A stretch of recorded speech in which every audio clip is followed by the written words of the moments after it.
lagi di ruang belajar matematika kelas 5 semester 2. Masih dengan bab penyajian data. Jika di video sebelumnya kita pelajari penyajian data dalam bentuk diagram gambar, kali ini kita akan pelajari penyajian data dalam bentuk diagram batang. Nah, apa saja yang akan kita pelajari? Yang pertama adalah pengertian diagram batang, kemudian kegunaan diagram batang, dan langkah-langkah membuat diagram batang. Diagram batang adalah grafik yang mewakili data dalam bentuk persegi panjang vertikal atau horizontal. Nah, diagram ini umumnya digunakan untuk menggambarkan kinerja objek pencarian selama periode waktu tertentu. Untuk lebih jelasnya, kita lihat contoh diagram batang ya. Yang ini contoh diagram batang vertikal atau tegak. Kemudian yang berikutnya adalah diagram batang horizontal. Sangat jelas ya bedanya. Yang vertikal, batang-batang persegi panjangnya menjulang ke atas. Sementara pada diagram batang horizontal, batang-batang persegi panjangnya tampak ke samping ya. Nah, lalu bagaimana cara menyajikan data dalam bentuk diagram batang? Kita lihat contoh ya. Tabel berikut adalah data nilai ulangan matematika siswa kelas 5. Kita lihat di sini nilai yang diperoleh 4, 5, 6, 7, 8, 9 dan 10.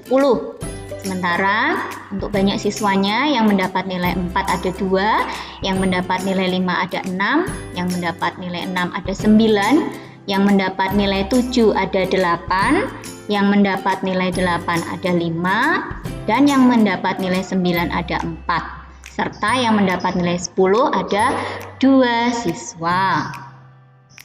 Nah, langkah-langkah membuat diagram batang berdasarkan tabel sebagai berikut. Yang pertama, buatlah sumbu tegak. Sumbu tegak ini menunjukkan frekuensi, ya. Dan sumbu mendatar. Sumbu mendatar ini menunjukkan jenis kategori. Jadi langkah pertama kita buat sumbu tegak dan sumbu mendatar, ya. Saya ulang lagi bahwa pada sumbu tegak ini menunjukkan frekuensi atau banyaknya siswa ya, di sini kita tuliskan ya. Kemudian pada kategori, jenis kategorinya kita tuliskan nilai ya. Langkah yang kedua, tulislah nilai di sumbu mendatar dan banyak siswa di sumbu tegak. Untuk sumbu tegak, gunakan jarak antar bilangan yang tepat atau kelipatan. Nah, kita lihat di sini, ini sudah lengkap ya. Kalau tadi di langkah pertama kita baru membuat sumbu tegak, sumbu mendatar. Di langkah yang kedua kita tuliskan pada kategori nilai, nilai yang diperoleh berdasarkan tabel data tadi ya. 4, 5, 6, 7, 8, 9 dan 10 ya, sesuai tabel datanya. Kemudian banyak siswanya. Di sini kita gunakan dari 0, 1, 2, 3, 4, 5, 6, 7, 8, 9 dan 10 ya. Bisa menggunakan bilangan kelipatan 2 atau 5 dan seterusnya ya. Itu tergantung dari kita yang akan membuat ya. Baik, langkah selanjutnya yang ketiga, buatlah batang-batang persegi panjang dengan tinggi sesuai data pada tabel. Nah, tadi tabel nilai dan banyak siswanya kan yang 4 dapat 2. Nah, nanti ketika kita membuat batang-batang persegi panjang, kita sesuaikan tingginya ya, sesuai data pada tabel.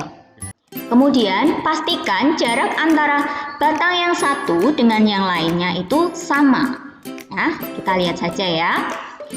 Oke, ini sumbu tegak, sumbu mendatarnya saya tampilkan lagi. Kita akan buat batang yang pertama. Berdasarkan data pada tabel, nilai 4 itu diperoleh 2 siswa ya. Nah, maka kita buat batang persegi panjang ya pada nilai 4, kemudian kita tarik ke atas ya. Lalu luruskan dengan angka 2. Nah, ini artinya sebanyak 2 siswa mendapatkan nilai 4 ya. Oke, kita lanjut batang yang kedua. Dari tabel data nilainya 5 yang memperoleh 6 siswa. Maka pada bagian kategori nilai ya, kita buat batangnya ini.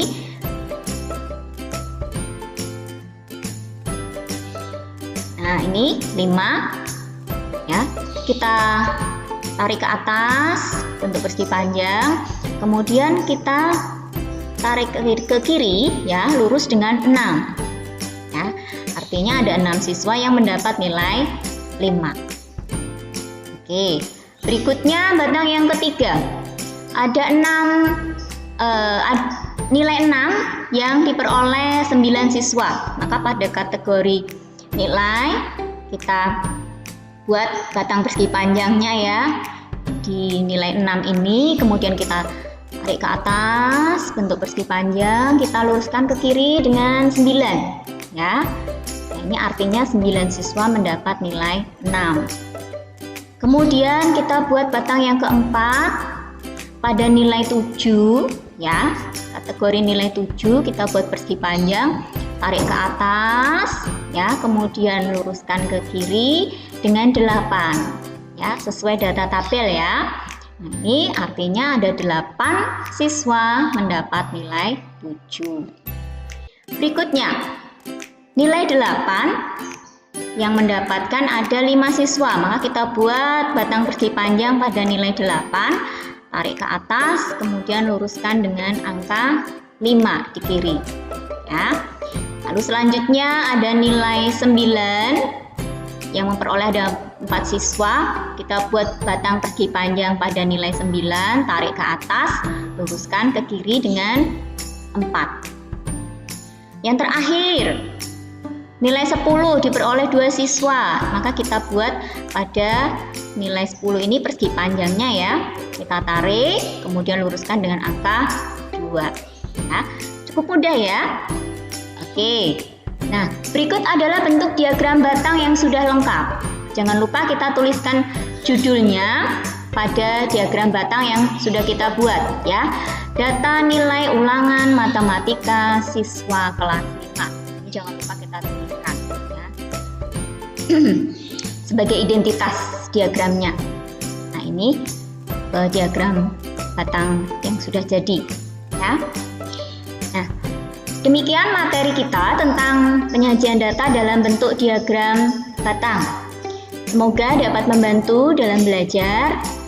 Sampai jumpa lagi dalam video pembelajaran yang selanjutnya. Terima kasih.